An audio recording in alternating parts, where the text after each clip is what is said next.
What is up, Hexkins and Pulsinators? Welcome back to another YouTube video. If you want to support, hit the like button. I never ask you for money. I make these videos just to spread the Hex and Pulsechain word.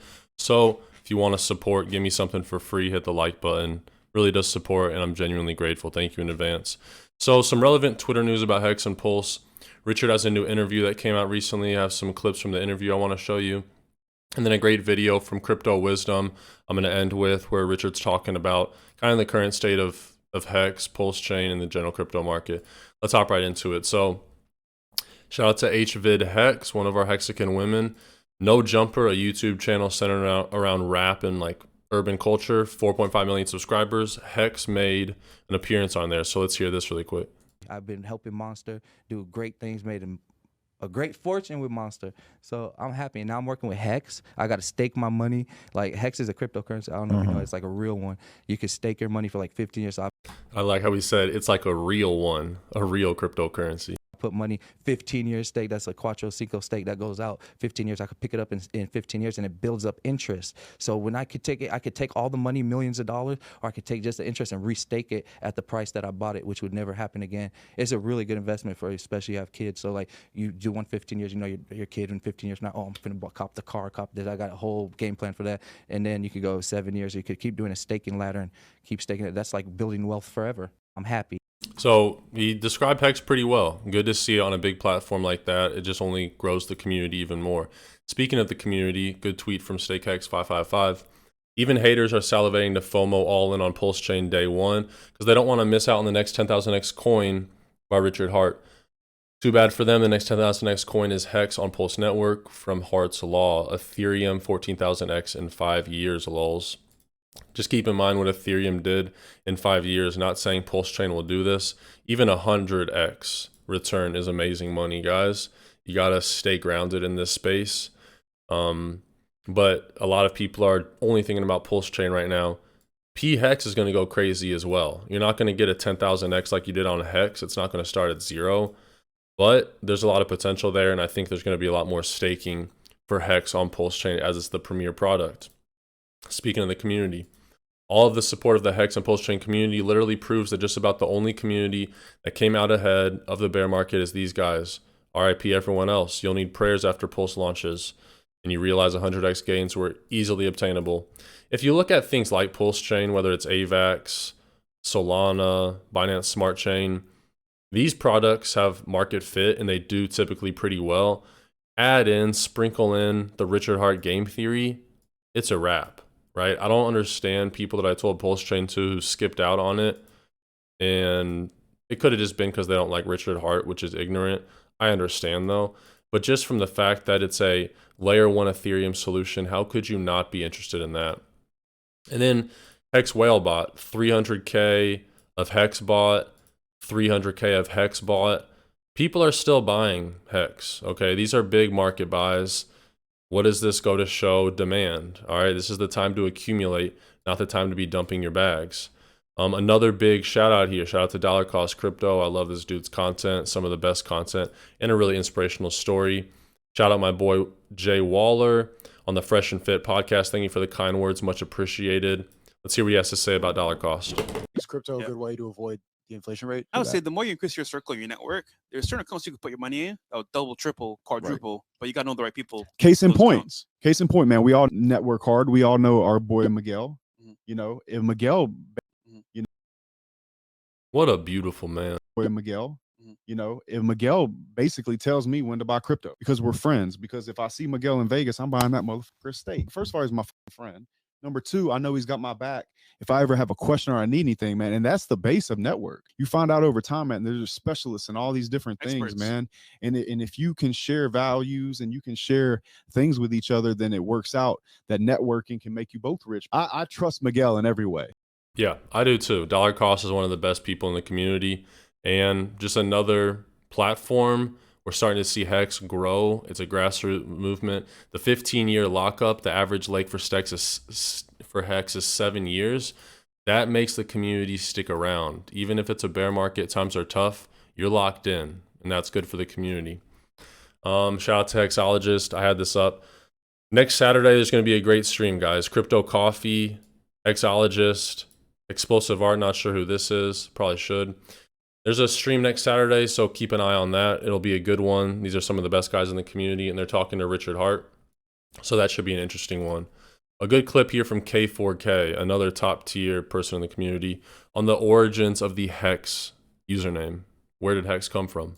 I think he's even talked about this publicly. His idea basically was, how do we export Bitcoin state onto the Ethereum chain? Because the Ethereum chain has more features, more interoperability, and more of a runway, more of a future than the Bitcoin chain. But how can we take that balance state and let you move it to Ethereum? We're going to do a Bitcoin derivative, or state transfer. So that was like the core of the idea. And then all this other stuff. And all this other stuff ended up taking a huge amount of time, because there was a lot of back and forth on, are we going to do this? Are we going to do that? We explore features, then we kill them. They prove intractable, et cetera, et cetera. I think he's... So with Pulsechain, we're giving a free claim to Ethereum users. Hex, you could get it for free if you had Bitcoin. So an interesting correlation, right? The new Bitcoin, Hex. It's Bitcoin, proof of work change better. I'm not saying the new Ethereum, but you could deduce it. Similar product market fit, better release. Okay. And now 2 clips from Richard's recent interview. All right. 3620. They talk about the marshmallow test. I never heard of this. I thought it was interesting.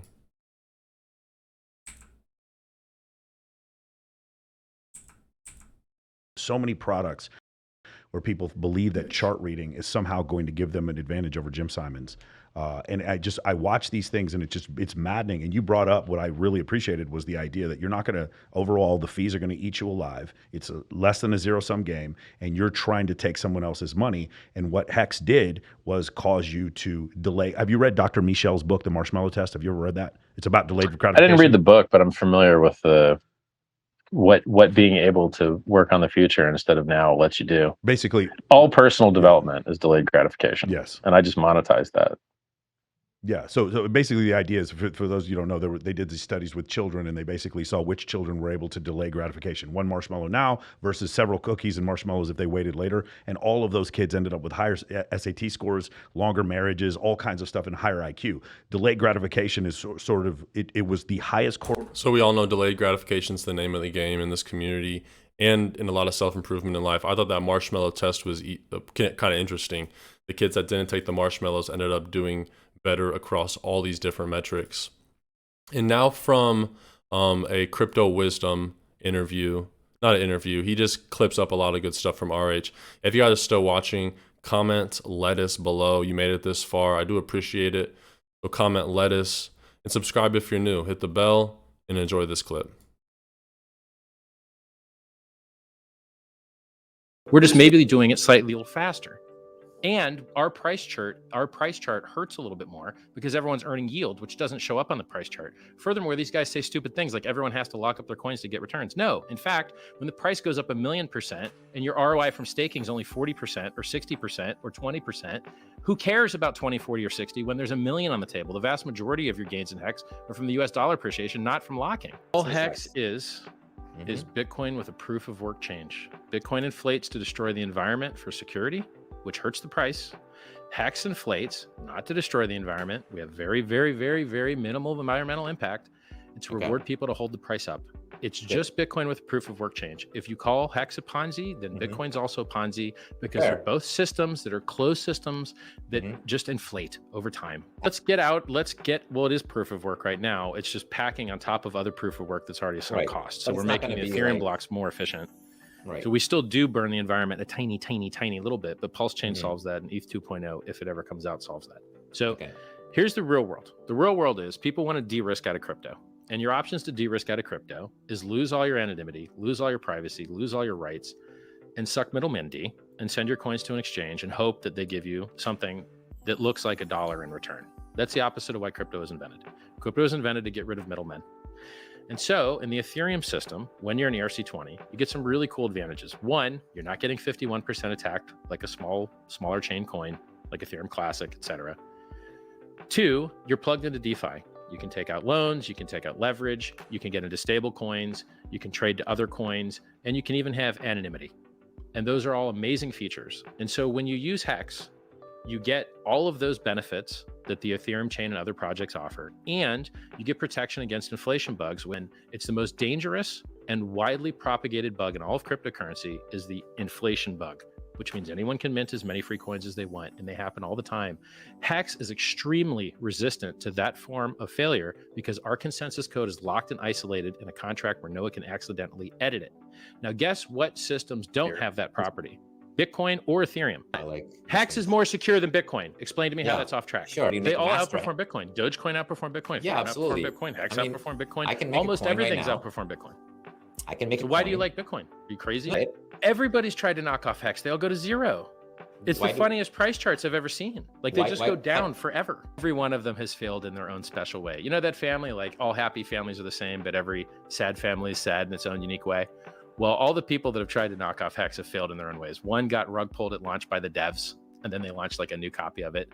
One had an inflation bug where it minted extra free coins forever. Then they like launched a version 2 of it. It had an inflation bug too. You can't Okay. fork it. It's not open source. So These are somebody people tried to that tried to design- implement similar game theory in their own code, and all their codes failed. Another guy tried to lock up the liquidity, and you're like, now you have infinite sell pressure, you dumb dumb. Having So- like, so like, you can fork code, you can't fork a community. And so Okay. homeboy's over there calling my thing a cult. You can fork code, you cannot fork community. I like that. And you're like, yes, that's the best possible way to describe a likely to succeed project. They only say that because you guys make me look so good. You you guys Bitcoin did a better maxes? job at representing your goals. I would look worse, but you make me Hold look on. like a god. Wait, Satoshi I- abandoned his project, bro. Abandon it. Hex only has 100,000 stakers. That's it. There's only 100,000 stakers. Maybe there's 106,000 now. We are pre-viral, man. You haven't seen anything yet. You know how many people got into Luna? Millions. You know how many people got into Celsius? Millions. You know how many people got into Bitcoin? Millions. You know how many people got into Ethereum? Millions. There's only 100,000 Hex stakers, man. We did a 10,000x on 100,000 stakers. I don't think it's a linear scaling. I think if we had 1 million stakers, we would likely do more than a 10x price performance. Brother, Plates. every single metric is improving. The average stake length used to be 4 years. I'd brag about it. Now it's 7 years. And it's just magic. The code works as intended. There's more liquidity than there's ever been. There's more users than there's ever been. There's 100% perfect flawless operation while everything else failed. Bitcoin.org had a hack on it. I had to do an emergency live stream to worry about it. Hex.com has never had a hack on it. Heck, like everything in our reality is perfect, but then you guys yell at me. I don't understand it. Like, what more could you possibly want from The it, one bro? thing I I mean, will it- agree It's with, amazing. It's perfect. Can I just Poor How much Bitcoin. Ethereum? Bye-bye, Bitcoin. 1%. New Like, lows, 11K and pray. Look, I can never predict what the hex price is going to do because it is an illiquid market. Anyone could pump it to insane levels by injecting, 10, 20, 100 million bucks, which there's floating all around crypto. And anyone could dump the heck out of it. Some guy just unstaked 500 million hex yesterday and then restaked it for 366 days. I don't know who the guy is. I don't know why he picked 366 days, but everyone's sitting there chewing their fingernails, wondering what this guy's going to do. So volatility is the price that you pay for the world's best performing asset. And you prefer more upside volatility. And historically, dips and hex have been buying opportunities. We've dipped 60, 70, 80, 90% a bunch of times. This is our dip number 15 or 16 in 2.5 or 1,000 days, which is like, are you kidding? Bro, what's my reputation worth? You know why the only people in the world that complain about me are people that have never done business with me? He's here talking about audio visual scams. People whose car stereos I installed with Audio Ecstasy are still jamming and rocking those amazing stereos I installed for them. They all got amazing products with amazing warranties and amazing prices. I've always operated wonderful businesses, and all of my customers have come back to do more business with me, which is why it is so sad to me to hear people lie to my face about me, saying things that are blatantly false. Like I sold longevity pills. No, I never did. I raised money for a charity called the Sense Foundation, the same Sense Foundation that Vitalik has given $8 million to, the same Sense Foundation that Sam Bankman-Fried of Alameda FTX has given money to. But I just found it years before they did. I volunteered for them in 2006. So I give money to a charity and then I'm demonized and told that I've been selling anti-aging pills. It's disgusting to me. I install great car stereos for people and I'm demonized and told that I've scammed people with audiovisual stuff. I just installed a bidet for my mom. Did I scam my mom into butt health? I hate you guys. The Securities and Exchange Commission doesn't want founders of things manipulating the price of things. Okay, that's why they're angry when Elon says stuff about going public at 420. That's why they're angry about Elon when he talks about liquidating shorts. Okay, I'm an awesome founder. I don't make price predictions in Hex. I never have. I never will. I'm a better founder because of that. And this betting stuff that you're trying to lure me into is of a similar vein. Oh, Richard made a bet, so we should probably Okay, make okay. that He same doesn't bet. want to I'm do not it. doing it. You like gaming? The best game on the blockchain right now is called the Pulsechain testnet. You got a copy of all your coins sitting over there that you can trade back and forth, put them in liquidity, lock them up, do whatever you want with them. Trade them for other coins. It's all free, literally free. So you go to pulsechain.com. All your coins are sitting there as long as you had coins on the Ethereum network, say 8 or 9 months ago. Now, why isn't it in mainnet yet? Because my developers are too good. And whereas my A team of developers thought we were ready to go to market, my B team, or backwards, they looked at it and said, no, we got to fix this. We got to fix that. We got to fix this. It turns out the blockchain software sucks, all of it. And when you dig into it and you start reading the error logs, everything has a lot of problems. So for instance, Ethereum just had a huge problem where everyone that would shut off their node would get a corrupt database. Oops, oopsie. And then you look at things like Polygon and you're like, oh, look, Polygon's got validators they can't get rid of. Oh, that sucks. And then you look at BSC and you're like, there's so many bugs and errors and problems with Ethereum itself and other forks of Ethereum that my devs aren't comfortable with releasing unless they're fixed. And so, it's like we have to just wait until it's done. So the test network's fine now, it's fun now, but we're not going to have the same problems everyone else has because we're putting more diligence into fixing them. It takes them months before they can start being useful because this stuff is very complicated. I mean, the whole Geth team that all of Ethereum operates on has 5 guys, 5 total. So all those other developers in Ethereum are just actually putting extra load on those guys, and they're being crushed with even more extra load because of the Ethereum 2 merge stuff. And so other teams that are trying to implement alternative clients, such as Aragon, are cutting a lot of corners and having to do a lot of things they probably don't want to do to try and rush stuff to get ready for the merge because everyone wants this merge. Now, here's what people don't understand about the merge. You will not get cheaper fees. You will not get extra capacity. You will not get faster blocks. They don't know how long it takes. I don't know how long it takes, but eventually it will be done. I will die on this hill. Like, Pulsechain will launch. Like, I care greatly about it. It's software, man. Everyone's software has always been late. Everybody, and across every industry. Mm-hmm. If it were reducing fees, I would care more. If it were giving you free coins, I would care more because those are our 2 claims to fame. What do people want? They want lower fees on the ETH main chain. We're going to help that happen by building out extra supply. They want free coins. We're giving out free coins. People care about free coins and lower fees. All that other stuff, they don't really care about that much. So I care about price more than anything. So when I look at blockchains, if they pause, okay, fine, they paused. Everyone can survive that unless you're getting liquidated off chain, and then you care a lot. But if you're not getting liquidated off chain, you're not getting liquidated on chain, you don't have like timing based on margin, then okay, the network paused, fine. You can survive that. But when you have things that change history, like eclipse attacks, or someone mined a secret blockchain in parallel and then just surprise dumped it on you at once. Like, there's all these classifications of attacks against consensus networks, which I feel like, for instance, the inflation bug. I'm not okay with inflation bugs where anyone can mint as many free coins as they want. I'm not okay with history being changed where people thought they got paid, but then they didn't. But like pauses, I am okay with. And so, when I look at the Ethereum merge, if it screws up, I think it's just going to be a pause, and then people with margin positions will get screwed, but I don't have margin positions, so yay for me. And then I think that as far as price goes, it's going to release a lot of extra supply, 10% of the supply stake, that will be able to be sold on market. So that's a huge buy the rumor, sell the news event, as far as I'm concerned, combined with extreme weakness in Bitcoin. I'm not bullish Ethereum. I'm not bullish Bitcoin. I'm not bullish crypto in general. Maybe Hex might be okay because it dipped so hard already. Those miners let gamers play games with their video cards again and stop destroying the environment to propagate you do not need to destroy the environment to operate a consensus network. I wish the world would quit doing proof of work. Bitcoin mining is renewable. 25% is not. I think it's going to change everything. I think it's really going to change everything. I think it's going to lower the Ethereum fees. I think it's going to take a lot of Ethereum users off of Ethereum and put them on Pulsechain, because really all anyone cares about is the ticker and some place to trade it that has liquidity. That's all. True. Nicely put. Good video from Crypto Wisdom. Subscribe if you're new. Hope you guys enjoyed that one. God bless you all. Pulsechain soon, hopefully. Until next time.